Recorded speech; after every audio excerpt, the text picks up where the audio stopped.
Well, it started out good, and then it didn't so much become the brawl for all, it became the brawl with all involved. So many big brass brawls. I'm John Renton with my review of AEW Dynamite. At this point, just encourage the fans to brawl in the stands and film that, because it would be about as coherent as most of the shit on this goddamn show these days. Seriously, AEW has slid further and further and further into bullshit and madness and craziness, and not for the better in the last number of months. And especially since AEW Revolution, which was not a very good pay-per-view in my personal opinion. I have given AEW chance after chance after chance. I have, done my best to overlook some of the flaws and be like, okay, it takes time to build a company. It takes time to build things up. No, they just don't give a shit now. And I'm sure some of the talents are actually out there trying, but you know what? This isn't good television. If I'm going to kill WWE for all the bullshit they do, and they do a lot of bullshit, I got to kill AEW for it. So the fucking gloves are off. So, Christian Cage versus Kazarian. Okay, this was the highlight of the goddamn show. These guys can work well together, flashbacks to TNA 2007, and I'm just worried that Christian Cage isn't going to survive the year without being injured again, because he was out for so goddamn long because of concussion issues and everything. Kazarian's a safe worker, and they worked a safe match. They did lay in some good strikes, and there were some hard bumps that Christian took, like one to the floor that looked really goddamn, painful. I did like the chicken wing, being utilized in Kazarian's offense. Hopefully he can, do that more. He's a better person to use a chicken wing than another guy, another villain, if you will.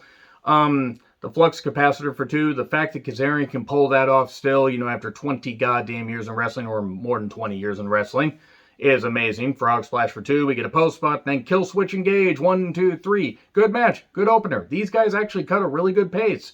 Kazarian's more heelish, and that's the right way to go, because I think Kazarian being a single heel after him and Daniels eventually lose their match against the Bucks or whoever is going to be the right way to go, because Daniels will go back into being a backstage coach. Then we get Darby and Sting, with a video package where somebody is in a Matt Hardy mask, and it's all about big money Matt. And it's like, you will have to earn my respect, Darby says, because your money doesn't mean shit to me. Okay, is what it is. I like Darby. I've met him multiple times. I hope that this partnership with Sting can actually do him some good. I don't know if it will, but I'm cautiously optimistic here, even though I don't think Sting really should do any more matches for a while. You want to keep him special for pay-per-views, fine. I wouldn't even have him wrestle again. Well, again, period, but especially till All Out. Anyway, we have a Jade package.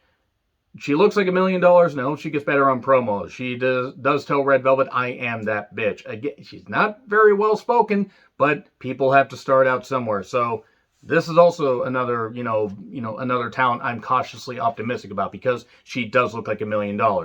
And then we get members of the Nightmare Factory around the ring for, well, first Cody's ego-stroking entrance. QT Marshall's out there, for this big blood feud that they've been building, this unsanctioned exhibition match between QT Marshall and Cody Rhodes. And Arn Anderson's a special guest referee. And look, I don't care. I don't give a shit about this. Cody, I'm like 50-50 on Cody. QT's a good worker, but if they're trying to make this like Bruno and Larry Zbyszko, the protege and the veteran and stuff like that, they're trying to kind of make it like that, or they're trying to make it like a best friend thing. Here's the thing, we know they're best friends, or, at least we know they're friends in real life, and like QT, did that undesirable to undeniable thing on an early edition of AEW Dark, where he came back from a neck injury, and he's been training people, and apparently is a really good trainer, and that's great. And if I gave a shit about this feud, this match might have meant something. People that were around the ring, by the way: Gun Club, Nick Camarado, Lee Johnson, Aaron Solo, Dustin, Anthony Ogogo, Anthony Monster Ogogo as I call him. Look, it was well wrestled. QT was more heelish. Eventually, when Cody tries to get him back in the ring, like, hey, hold the ropes open, then he just punches out Arn and goes to leave.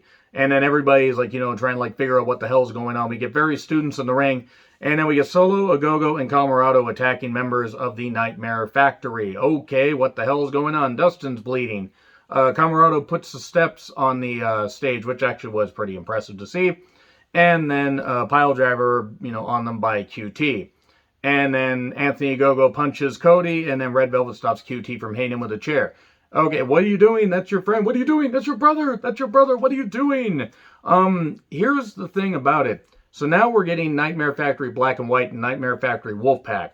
Except the difference is I don't really give a shit about this whole Nightmare Factory thing. It's cool that they're training people, and hopefully these talents, can grow and do great things in AEW and beyond. But I have been given no fucking reason to care about this, and Cody is desperately trying to be like his dad, and it's not working. He's a fraction of what his dad was at his least. Cody is a very good athlete. He is not his dad. He needs to stop acting like he's his goddamn dad, and it's ridiculous. And if this feud actually has some more juice behind it, if I was given more of a reason, more, if there was more of a build, because yes, QT's been having a bit of a, bit more heelish tendencies, at AEW Revolution, and since then, there's nothing wrong with doing a quick draw if you can get something out of this. I have no interest in a Cody versus QT feud. And QT, they tried to make him all this vicious heel. Camarado is probably going to be the one guy that's going to get something out of this, because Camarado looks like $1 million goddamn dollars. But yeah, this is just fucking stupid. And then Scorpio Sky and Ethan Page are tired of being overlooked, and they're going to be a tag team because they're tired of sharing the spotlight with people, yet they're going to share the spotlight with each other. Whatever, if it gives them something to do, that's fine. So anyway, Dasha interviews Red Velvet for about 2 seconds. Jade attacks her in a very stagey way. Seriously, Velvet looks, oh no, shit, Jade, who's as tall as a goddamn skyscraper, suddenly attacks her and throws her into a box. So Moxley talks about Eddie Kingston and the Bucks and how he's pissed off and says he will kill a guy on live TV. That's not a good thing to announce. You shouldn't do that anyway, Mox. Maybe don't announce that. So Moxley took on Cesar Panini. That's what I'm calling Cesar Bononi because it's funny. So the Dolph Twin and JD Drake are at ringside. Panini is not good. He is not. Why did this go through a break? It should have been maybe 3 minutes. Moxley can work. He does a paradigm shift on the Dolph Twin with the distraction. And then the choke to Panini. He choked out the Panini. It's the Panini press. And then Team Taz. Everything is fine in Team Taz. Starks takes over and he's upset at Cage. And why are they teasing the split? They just seem like they were getting, things were gelling here and suddenly they're splitting them. A lot of companies are splitting up teams that they shouldn't be splitting up. So the Pinnacle are backstage. MJF has a personal tailor for them. And he talks about how they're going to change this locker room because it used to be the Inner Circle locker room. Here's where they lost me. Now, I understand what they were trying to do because they've beaten up the Inner Circle. The Pinnacle, they're taking over and everything. And they open up. And Jericho, everybody minus Jake Hager are in the goddamn bathroom. That isn't a very big bathroom. Here's the question. How long were they in a goddamn bathroom? I know I'm applying way too much logic to AEW when logic does not apply, but why were they in the bathroom? How long were they in the bathroom? Did nobody bother to check? Did nobody need to use the bathroom for the last, hour? Did, the Inner Circle, get through the goddamn ceiling? Goddamn Xenomorph? These are the things we need to goddamn... We know Jericho wouldn't have, because Jericho wouldn't have been able to slink around like the Xenomorph. But seriously, how were they there? What the fuck was going on? And then Hager's just outside, outside the door, hey, hi, yeah, I knew my guys are in there, and I'm just waiting for people to eventually come out. Were they locked in that? Was the Pinnacle just locked in that room? Is there a back door where they could go out and get catering? Why were they in there in this brawl? It was a multi-camera shoot, and it was shit. And here's why it was shit. And I will explain why after I finish this. Spears gets his, head slammed in the door by Sammy. Wardlow gets sent through a massage table by Hager. Cash gets into an ice tub, and Santana Ortiz, basically they shove him in there. Dax is bleeding. And Jericho puts MJF's head, into the toilet. And then MJF tried to dive through the Pepsi machine to escape. Did you see that? What an act of cowardice. This is our locker room, bitch. Okay, here's why it doesn't work. One, the Inner Circle hasn't really meant anything for a while. Yes, it's going to lead to a blood and guts match because they weren't able to do that due to the pandemic last year. Okay, I get it. Here's the thing. The Pinnacle just got established. It would be one thing if the Inner Circle, they got beat down. No, they're suddenly able to come back after a month or two or whatever. Something. But now they've just basically made it 50-50 because the Inner Circle didn't mean much of anything. And the Pinnacle should mean something, but they just got established. They hotshot this thing way too much. Unless they're suddenly planning on doing blood and guts at the pay-per-view, which I think they will. But the pay-per-view isn't till the end of May? You have 7 weeks to do that. You could have held off a bit. It is what it is. I didn't really care for this because I don't really care about this feud. They took the shine off of the Pinnacle already. I'm not saying they buried him. I'm not saying that. I just think that it was way too soon to do this shit.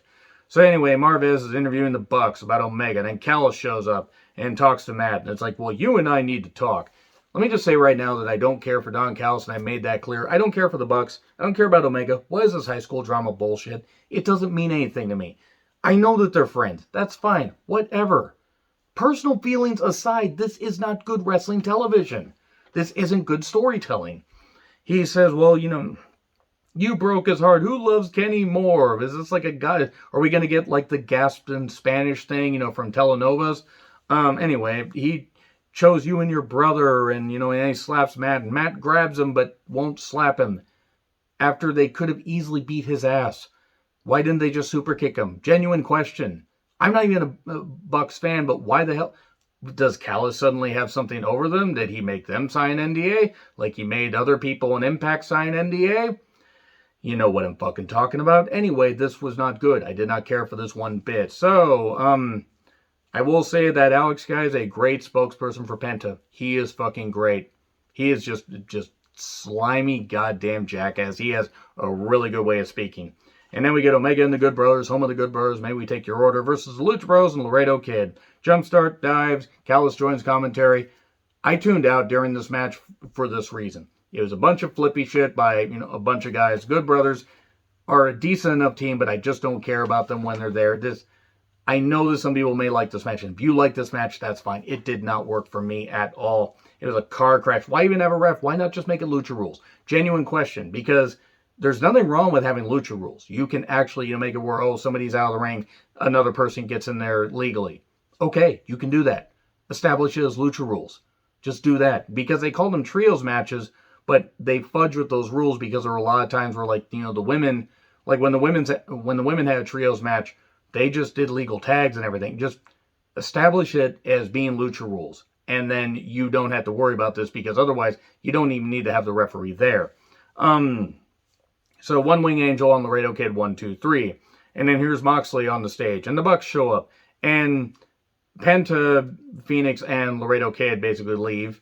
So, okay, we're going to get that 6-man match later. Well, next week. I didn't care. I don't care about this. They have some good talent.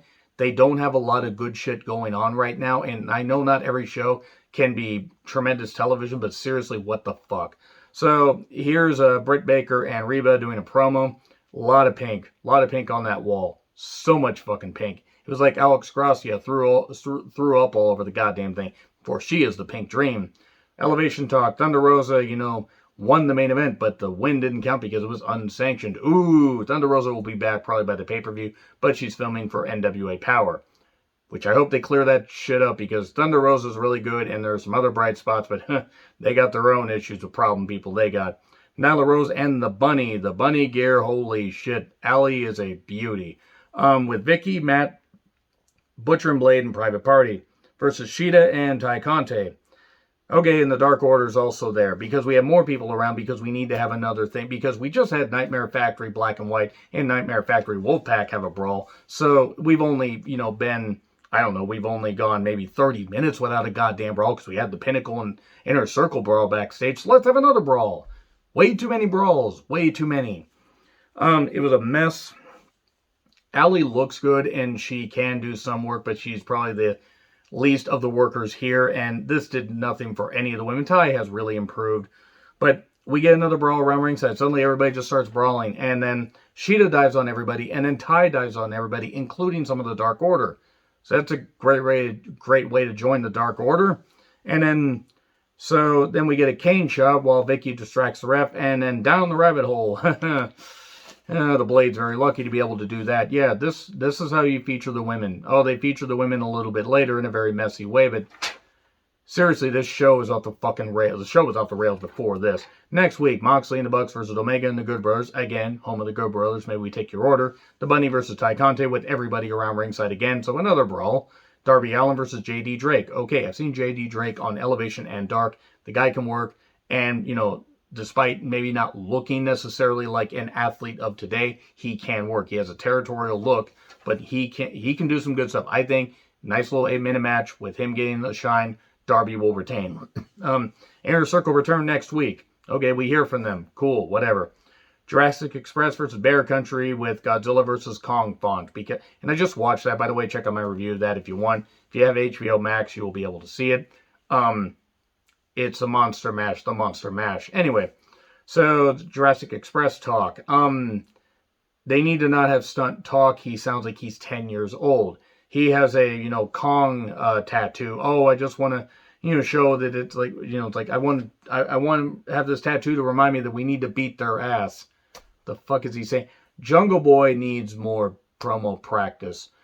I don't care about even though I like Bear Country and I think that the match will be good for what it is, they're acting like this feud has been building up for months and it's been a couple weeks and it's been sloppily done. Anyway, then we get to Kip and Miro with Penelope. Good God, Penelope. Kip and Penelope. Kip's lucky, that much I will say. Versus Orange Cassidy with the Pixies, Where Is My Mind as his theme, and Chuck Taylor. Arcade Anarchy.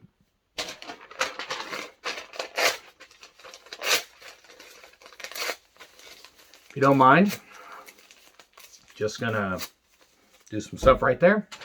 That's what I fucking thought of this match. This match was an abortion. A goddamn abortion. One, I didn't care about this feud anyway. This feud was dog shit, but you know what? It could have worked.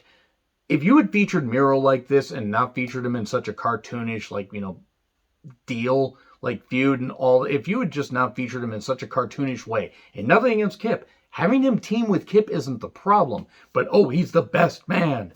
He's been around in AEW for what, 4 months? 3-4 months? And no, now we're going to feature him like he's a badass. And then we're immediately going to make him look like a goddamn goof again.